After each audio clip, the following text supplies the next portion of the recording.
Hello mga kaibigan! In this evening, welcome po dito sa bahay. So, ayan mga kaibigan, update naman sa buhay ko as a pregnant. Mga kaibigan, sobrang mga kaibigan, hirap pero masaya. So, ayun, update namin in this evening. Ang dami ko pang kailangan mga kaibigan. Nasabi ko na lang talaga sa sarili ko na sana yun na yung last na panglihi ko sa chicken mga kaibigan, sa manok na Bisaya mga kaibigan. So nagpapasalamat ako sa mga taong nagsuporta sa akin. First yung sa mga kaibigan sa Pasayan, yung kapitbahay ko mga kaibigan, yung nag-effort na mabigyan ako and mapakain kahit hindi pa nila alam na naglilihi na pala ako, and ako din in si Dudong Junjun hindi din niya alam. Kala lang niya na sasakit ko lang yun. Tapos in this evening mga kaibigan, nag ako na parang walang ibang nalagay sa isip ko mga kaibigan kundi yung Bisaya. Ini-imagine ko mga kaibigan na ang sabaw, siya mga kaibigan, yung bang na gold and then merong tangad, luya at saka bumbay. So yun mga kaibigan, sinabahin ko si Dudong Junjun na maghanap siya in this evening mga kaibigan. Kasi yung pag-isip ko nun yung ilang araw na din, mga 2 days or 3 days ganon, sinabihan ko siya. So ngayon pa talaga kasi alam na namin mga kaibigan na pregnant na talaga ako, kaya nag-effort si Dudong Junjun ninyo kahit maulan. Inano niya talaga mga kaibigan, pinuntahan niya dito sa Tikgon, papunta doon sa doon na side, and then wala siyang nahanap mga kaibigan. So na siya, sabi niya sa akin na wala na siya din ng pag-asa, sabi niya walang manok, ganun. So dito na naman siya banda mga kaibigan sa front namin, naghanap siya, wala daw din. Pero mga kaibigan, basta talaga paglilihim mga kaibigan, meron talagang isi-save o mayroon talagang ready mga kaibigan na mayroong taong gagamitin, like sa Pasayan mga kaibigan, na kahit hindi si Dudong Junjun yung kumuha, mayroong taong ginamit na kumuha, na sinurprise ako, binigyan ako. So ngayon in this evening, so thank you sa family, merong nag-offer, gusto namin bilhin mga kaibigan pero hindi nila pinabili. So maraming salamat sa kay auntie at sa kay uncle, sa family Kulentas mga kaibigan. Nag-offer sila na hindi daw pabayaran, ibigay lang. Wow, grabe mga kaibigan yung support nila sa amin. So sobrang tuwa ni Dudong Junjun, and alam nyo din mga kaibigan, in this evening nagchat-chat kami ni Ate Maninay. Kinabahan talaga ako mga kaibigan. Kasi nasabi ko yun, nabanggit ko sa inyo sa vlog ko na magagalit talaga si Ate Maninay. Kasi concern lang si Ate Maninay sa amin mga kaibigan. Kasi nga, nalaman ni Ate Maninay kung gaano namin kahirap. And yung lalo-lalo na yung mga bata pag nasakit. Kasi siya pa lang noon mga kaibigan, nung hindi pa ako nag-vlog. So kahit nga ngayon, nag-vlog na kami, lalong-lalo na sa Ate Hak. Kahit meron na kaming mga nandyan pa rin siya mga kaibigan. Yung ikinabilib ko kay Ate Maninay, support pa rin po talaga siya. Thank you Ate Maninay, and sorry, and thank you. Kasi nakinabahan ako mga kaibigan. Alam nyo kung sino yung first nakaalam, yung family ko, si King Anailin, si Dudong Junjun, and then yung nagbili sa akin ng pregnant test. Grabe, sabi niyo, congratulations. Sabi ko, kunin kitang ninang. Sinabihan ko lang siya mga kaibigan kasi todo support siya sa akin. And then sabi ni Ate Maninay mga kaibigan, sabi ko, ayun ate, sabi ko lang, first chat ko sa kanya mga kaibigan. So inano ko talaga yung reaction niya.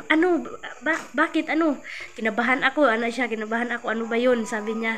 So sabi ko, ito ate, ito yung result ng pagkasakit ko na 2 days na ako nagkasakit. So ayun mga kaibigan, sabi niya, ano to? Sabi niya. So ganun mga kaibigan yung reaction natin Maninay. Hala, sabi niya, ang hirap pa naman ngayon. Sabi niya mga kaibigan, sa chat kami. Wala ba daw ako nag-control? Sabi ko, ate, nag-control kami. Almost 5 years din mga kaibigan yung control namin. Yung Dudong Junjun. Pero talaga.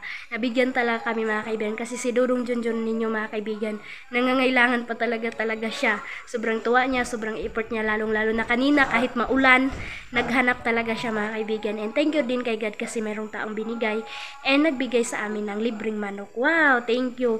And then ayun, sa mataas namin chat ni Ate Maninay, so natuwa ako mga kaibigan sa kanyang sabi. So sabi niya doon sa chat niya, okay, nandyan na yan, parang ganun mga kaibigan na lang, nandyan na yan, so akin na yan. Sabi ni Ate Maninay mga kaibigan, akin na yan. So nalungkot ako doon sa last message niya mga kaibigan, sa last chat na sana hingiin daw ni Ate Maninay yung mattress namin na kasi siya daw mga kaibigan, ilang milyon na yung gastos niya, hindi pa din daw sila nagka-baby ni Kuya Caleb. Pero hindi po kami mawalan ng pag-asa, Ate Maninay. Pag-pray ka po, Ate Maninay, na ibibigay din talaga ni God, mabibigyan din talaga kayo soon. So kung hindi pa man ngayon, Ate Maninay. God bless, Ate Maninay. Ingat ka always sa Finland, Kuya Caleb. Thank you. And I hope na natuwa sa Ate Maninay. Hindi siya na mga kaibigan, kasi parang nakuha ko yung galit ng Ate Maninay kasi inistoryahan ko siya mga kaibigan about kay King Anailin. Sabi ko kay Ate Maninay, alam mo ate, yung sabi ko, oh my God, sabi ko, halika dito. Pinakita ko yung pregnant test mga kaibigan. Sobrang talo nila. Tapos sabi ni King, ate, bato-batupik tayo. Kasi yun sila dalawang mga kaibigan, sabi nila, sila, na sabi ko na lang din na sana kambal na lang para hindi na mag-away yung dalawa. And then sabi din ni Dorong Junjun, sana kambal na lang para si Aileen and si King mayroon silang katabi sa kanilang kwarto soon pag malaki na sila. Kasi sabi ni King and Aileen, malaki daw yung kwarto nila, isa-isa lang sila. So ayun, hindi din natin mga kaibigan kung ilan lang yung ibigay. So blessing talaga mga kaibigan, kasi almost 5 years si Aileen, nasundan namin si Aileen mga kaibigan. Siya 3 years si Aileen mga kaibigan. Matagal din namin si Aileen nasundan kasi almost 4 years mga kaibigan before kami nagkabibi din kay King. So ito din mga kaibigan, 5 years din yung agwat. So matagal-tagal. So pag-pray nyo na lang po ako mga kaibigan sa aking paglilihi, na sana in this update ko mga kaibigan, hindi na po ako magkasakit na dala ng baby. So sana ito na lang yung makain ko na to mga kaibigan, last na sana, kasi si King and Aileen, sabi ko sa inyo, madali lang po talaga yung paglihi ko sa kanila. Pero ito mga kaibigan, lahat ng katawan ko mga kaibigan, naramdaman ko lahat ng sakit, ang sacrifice sa ngipin ko, sa headache, dito sa lalamunan, sa tiyan, lahat ng katawan ko mga kaibigan, ang sakit talaga. So thank you so much mga kaibigan, always sa inyong manood sa vlog ko. So ito yung update natin in this evening. Pagpasensyahan nyo na mga kaibigan yung color ng ko. Yan na yung amang gustong-gusto na magka-baby, diba? Digamot talaga yan siya mga kaibigan. Lahat ng gawain dito sa bahay ginawa na niya. John sa airport. Pinakuluan. Wow, ang sarap. Ang taba. Tandok ka, no? Hala, thank you. Salamat din. Wow, libreng Bisayang manok. Ang sosyal ni baby kasi si King and Aileen, lang yan, si King manggang hilaw lang. Si Aileen mga kaibigan, yun, pansit canton at saka saging na saba na hinog-hinog. Pero ito mga kaibigan, ang sosyal manok talaga, libre pa. So yan mga kaibigan, meron pa kaming other ulam, inihaw na Taiwan at saka yung binigay ni Mama. Thank you Mama Aramina sa binigay mo na isda sa dagat. And galing kasi si Mama doon kay Ate Hak mga kaibigan, yung pag-uwi ni Papa na naiwan muna si Mama kasi hinintay talaga ni Mama mga kaibigan na maging malakas na si Ate Hak. So ayun mga kaibigan, okay na daw si Ate Hak. Nasukan na niya yung yung pait na nasa kanyang katawan mga kaibigan, kaya baskog na si Ate Hak. So ito na, hello, sarap. Thank you Lord for this food, Amahan. Kain na kami. Nag-una-una na si King. Si King mga kaibigan, siya na'y nag-una og kaon. Ay, saga, wala pa na naampuan ga. Pray pataga. Hala bibi na. Yes, nangayo na bibi, manghod si King nangayo mo na'y nag-unag kaon bibi. Kaibigan, napakaingay ng sinso kasi merong nagpa-layout dito ng bahay, and alam nyo mga kaibigan, kagabi, grabe. Hanggang nag-start mga alas 8, alas 9 yata yun mga kaibigan, hanggang morning. Napakalakas po ng ulan, buhos ng ulan mga kaibigan. And sobra kami nag-alala baka magbaha na ba. So ayun, so, hindi talaga maganda ang weather. Pero kahit masama pa yung pakiramdam ko mga kaibigan, nag-washing ako. So kung kailan ako nag-washing, doon din nag-stop yung washing mga kaibigan. Bumigay na siya. Sira na yung washing ko. So yan mga kaibigan, tingnan nyo yung weather namin dito. Nako, kung kailan pa naman nagpatuyo si Papa mga kaibigan, ayan, sa kanya yung nasa dryer. Ngayon din yung umulan mga kaibigan ng malakas. And then, wala nang tigil mga kaibigan. Ito na nga, palapit na yung line of 2 ng November. Palapit na si December mga kaibigan. So nararamdaman na namin yung hagupit ng ulan. So okay lang kagabi mga kaibigan, buti walang dalang hangin. Kasi kung mayroong dalang hangin mga kaibigan, ang dami sigurong bilar. Hindi nakatulog kasi sobrang lakas talaga ng ulan.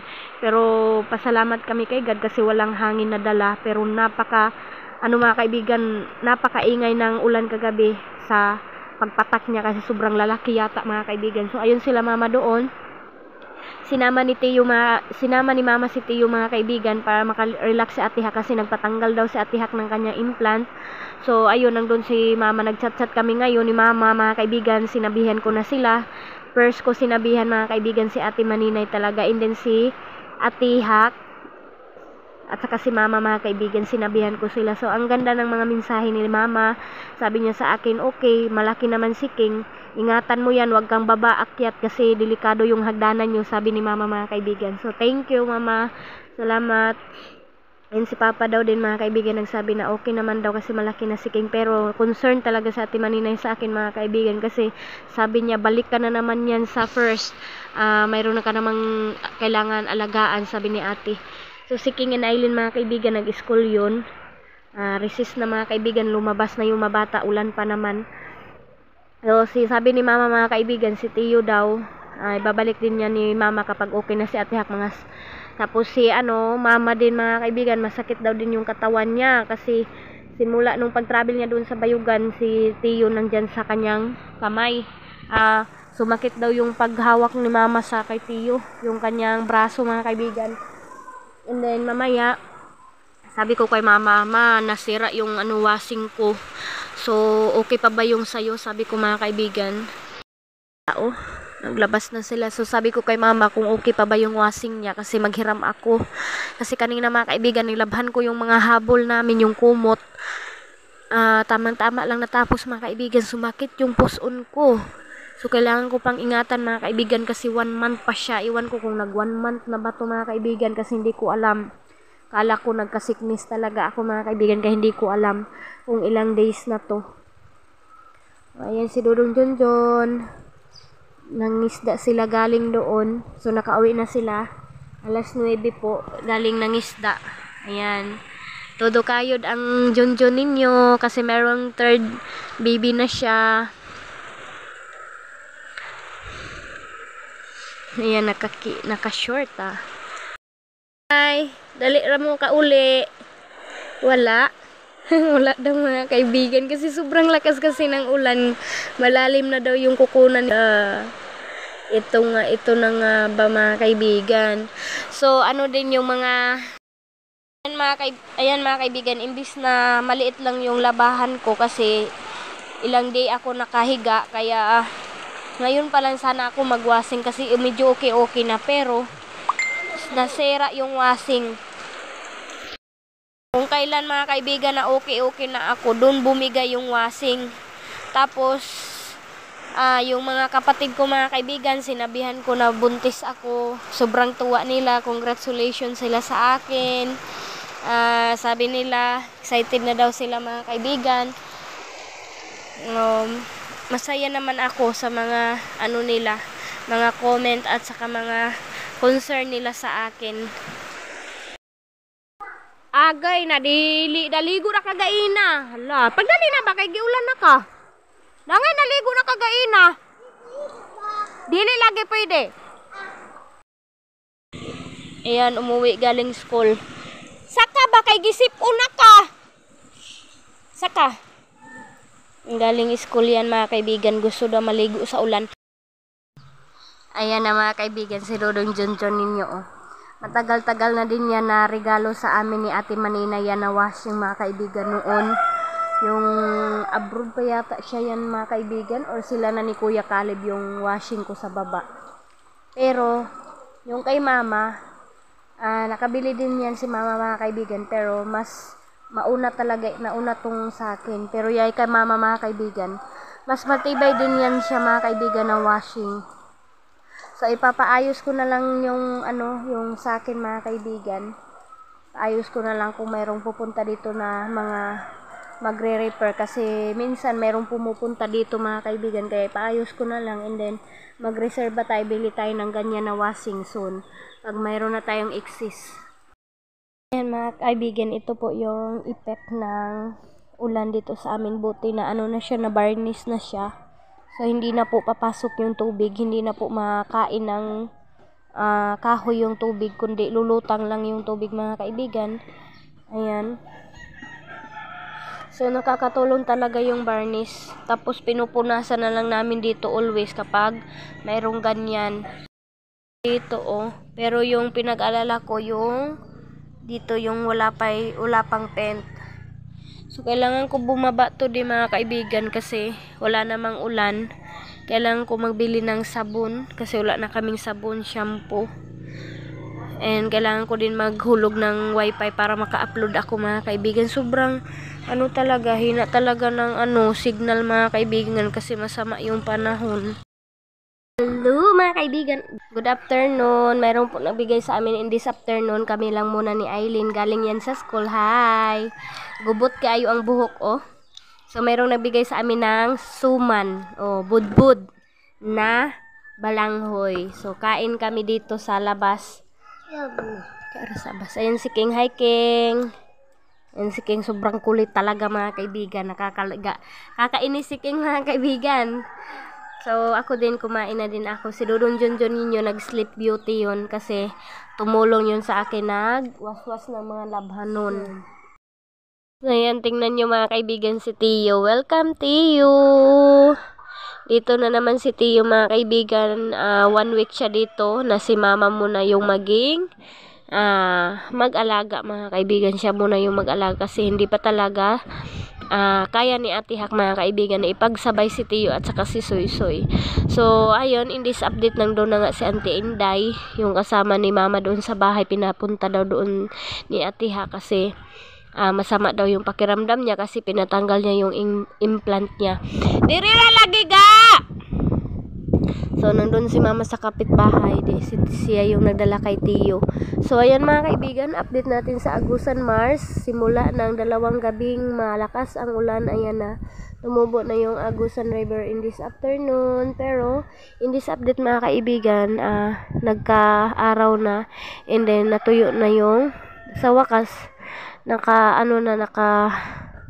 patuyo na si Papa sa kanyang mais. So muntika na mga kaibigan, kung hindi nag-araw ngayon, naku, amoy na yung mais na yan. Ayan si King, ilang araw na yan ni King iniyakan si Tio, kasi gusto niya talaga pumunta dito si Tio. Ayan, so ayan na mga kaibigan, si Papa si Papa, siya na yung ukay ng mais mga kaibigan. Si Janjan, pinalitan muna niya si Janjan, siya muna. Yan. Thank you Lord, kasi uminit. Hindi nagalit yan si Gardo kasi uminit na. Nag-alala na talaga siya sobra mga kaibigan. Sabi niya, imbis na maliit lang daw yung harvest, tapos masira pa sa ulan. Kaya sobra kami na na lang kay Papa, matawa ka na lang talaga mga kaibigan sa mga salita niya. Nakaka-enjoy talaga si Papa kapag siya yung nagsasalita. Ayan mga kaibigan, lumabas ako muna habang nakahiga doon sa loob, kasi napaka na mga kaibigan, masakit na sobra yung ulo ko. Nagka-fever na naman ako, and then sipon mga kaibigan, yung nararamdaman ko na naman yung mga sakit. Pero sa katawan ko okay naman siya mga kaibigan. Sobrang masakit lang talaga yung ulo ko at saka yung sipon ko, grabe. Na yan, mainit-init nga yung katawan ko. Siguro dala pa to mga kaibigan ng paglilihi ko. So ito yung update namin dito. Ito yung update namin sa buhay namin sa Agusan Mars mga kaibigan. nararamdaman na namin yung amihan sa Agusan Mars. So, thank you for watching mga kaibigan, always sa vlog ko. Kahit ganito lang mga kaibigan, nandyan pa rin kayo. Malaking bagay po yun sa akin. Thank you. Salamat sa lahat-lahat ng ginawa nyo sa akin. Thank you for watching. Bye-bye!